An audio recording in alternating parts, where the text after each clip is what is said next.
भरत सिंह जी। राधे राधे गुरु जी, श्री हरिवंश। श्री हरिवंश महाराज जी। गुरु जी, जाने अनजाने में मुझसे जो पिछला पाप आचरण हुए, वो क्या उन पापों को भोगना पड़ेगा कि नाम जब से उसको अगर प्रायश्चित कर लेते हो, भगवान की आराधना कर लेते हो और भगवान से प्रार्थना करते हो तो नष्ट हो जाएंगे, नहीं तो अवश्य में भोक्तव्यम कृतम कर्म शुभाशुभम। गुरु जी, मैं करीबन 80 से ऊपर बार भस्म आरती कर चुका हूँ उज्जैन महाकाल की, लेकिन उसके बाद भी कुछ आचरण। देखो, ये क्रिया है। हम जो बात कर रहे हैं वो समर्पण की कर रहे हैं। सर्वधर्मान परित्यज्य माम एकम शरणम व्रज अहम त्वाम सर्व पापेभ्यो मोक्षयिष्यामि मा शुचा। एकमात्र अंतर्गति से भगवान की शरणागति गिनने से नहीं होता, अंदर से किसके हो। आप खुद उत्तर दे दिए कि अब भी आचरण हमारे गलत है, अर्थात भगवान की शरणागति पुष्ट नहीं है, भगवान की शरणागति नहीं, तो वो हुआ शुभ कर्म और ये हुआ अशुभ कर्म, दोनों को भोगने पड़ेगा। अवश्य में भोक्तव्यम कृतम कर्म शुभाशुभम, शुभ और अशुभ दोनों को भोगने पड़ेगा। अगर मिटाना है तो भगवान की शरण में होना पड़ेगा, अंदर से आर्त भाव से भगवान को प्रणाम करके कि हे नाथ मैं आपका हूँ, राम राम राम राम कृष्ण कृष्ण कृष्ण हरि हरि हरि हरि हरि। और भूल से भी अब कोई पाप कर्म ना होने पावे। अब लो नसानी अब नाम से पायो नाम चारु चिंतामणि उर करते न खसई हो। अब लो नसानी अब ना नसई हो। निश्चित मंगल हो जाएगा, निश्चित मंगल हो जाएगा। ये बाहरी बातें तभी सार्थक होंगी जब अंदर का सुधार हो। सांप घुसा बैठा है बामी के बिल के अंदर और ऊपर से सैकड़ों लाठी भांज दिए, सांप को कोई फर्क पड़ेगा? बिल से निकालो पहले, तब बात बनेगा। पाप तो अंदर प्रवृत्ति अपना प्रभाव, बाहर उससे क्या प्रभाव पड़े। अंदर डंडा चलाओ, राम राम राम राधा राधा। अब भगेंगे। देखो डंडा, ये डंडा है नाम का डंडा, अंदर चलाओ। अंदर देखो हृदय पवित्र होता है कि नहीं। समझ में आ रहा है आपको? नाम जप करो, संख्या से नहीं, ऐसे थोक में राधा राधा। हर श्वास नाम श्वास दो बिलक चलत है, इनको भेद नमो को भावे। श्वास ही नाम, नाम ही श्वासा नाम, श्वास को भेद मिटावे।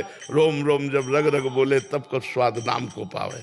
नाम संकीर्तनम यस्य सर्व पाप प्रणाशनम। नाम जप, नाम कीर्तन समस्त पापों को नष्ट कर देता है। ठीक है महाराज जी, जो बाहरी क्रियाएं होती हैं फिर उसका फल कैसे रहा?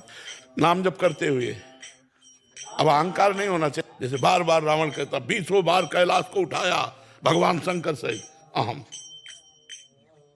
अहम नहीं। जब कोई पूछे भी तो अति दैन्य होकर के मैं तो बहुत नीच धमाक, कैसे मेरा मंगल हो, कैसे भगवान की शरणागति हो।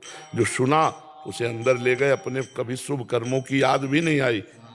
शुभ कर्मों की याद, आप शुभ कर्म को प्रमाणित करते हैं तो वो एक शुभ कर्म हो गया, वो अशुभ कर्म होगा, दोनों का फल भोगना पड़ेगा। शरणागत को हनुमान जी क्या बता रहे हैं विभीषण जी को? मैं बलवान हूं, मैं श्रेष्ठ हूं, मैं ज्ञानी हूं, मैं राम जी का भगत हूं, कुछ नहीं कह रहे हैं। प्रात ले जो नाम हमारा, ते दिन ताहि न मिले आहारा। असमय अधम सखा सुन और मोहू पर रघुवीर। मेरे पर भी रघुवीर कृपालु है, उनकी कृपा है, भगवान की कृपा है। यह शरणागति की भाषा और यह है क्रियाभिमानी की भाषा। तो क्रिया मात्र का अभिमान रखने से हम माया पर विजय प्राप्त नहीं कर सकते, अपने अशुभों को नहीं मिटा सकते। दैन्य हो, भगवान की शरण हो। ठीक है ना? नाम जप करो और कभी अपने किए हुए शुभ कर्मों को सभा में मत कहो, किसी से मत कहो।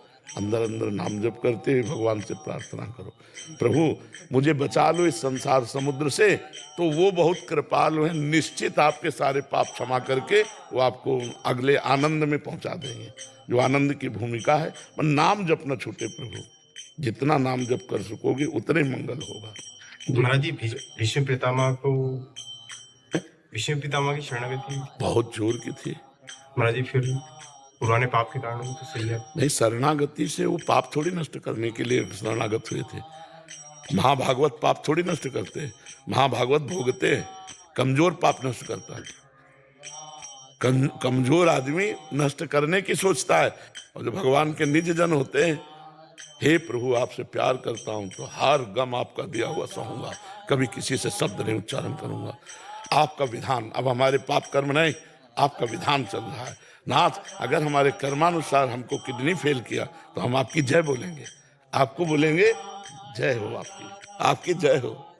हम मुस्कुरा कर आपसे बोलेंगे आपकी जय हो। आपका हर विधान सर माथे पर, हम उसी में राजी जिसमें तेरी रजा है। वो तो महाभागवत है, वैष्णवाचार्य हैं, द्वादश वैष्णव में भी शिव जी है। रामकृष्ण परमहंस के गले में कैंसर था, 1 सेकंड में मिटा सकते, 1 सेकंड में इतना पावर है। आओ अपना काम तुम करो, हम अपना काम कर रहे हैं। किडनी फेलियर प्रश्न उत्तर करेगा। किडनी फेलियर 11 बजे रात के जगेगा, 8 बजे सोने शयन करा दिया गया, 8 बजे 9, 10, 11। तुम्हें हम किडनी फेलियर लग रहा है, रोज डायलिसिस हो रहा है। तो ये है भगवान का प्रताप और ये है कर्म का प्रताप। कर्म अपना रंग दिखा रहा है तो भगवान की करुणा अपना रंग दिखा रही है। महाराज, मैं कभी जीवन में नहीं सोचा था कि मैं आपका दर्शन कर पाऊंगा, लेकिन ये श्री महाकाल की वजह से मुझे लगा कि आपका आज दर्शन मिल गया। तो मुझे लगता है कि उनकी थोड़ी बहुत कृपा होगी तो बहुत कृपा है, बहुत कृपा है महाकाल की, बहुत मैं कृपा। चाहता हूँ महाराज कि जो भी इसी जन्म में भोगना हो करना हो सब कर लूंगा। क्या महाराज मेरे बच्चे 5 साल का है, उसकी तो कोई गलती नहीं है, क्या मेरे बचे हुए कर्मों को अगर जैसे कुछ बच जाए ऐसा कि जो भोगना पड़े तो क्या उसको भी भोगना पड़ेगा महाराज? मैं ये जानना है। नहीं, को न काहू के सुख दुख कर दाता, निज कृत कर्म भोग सुन भ्राता। अपने किए हुए कर्म का फल जीव भोगता है। पिता अपने कर्म किएगा, पुत्र अपने कर्म किएगा।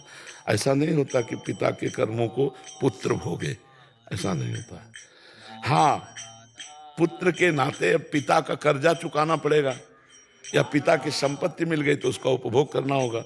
ये तो लौकिक परंपरागत है, लेकिन पारलौकिक परंपरा पे ये नहीं है कि पिता हत्यारा था तो पुत्र को सजा मिलेगी। हमें लगता है अपने भारतीय संविधान में भी ऐसा नहीं है ना, तो भागवतिक संविधान में कैसे हो सकता है? भागवतिक संविधान में तो बिल्कुल नहीं।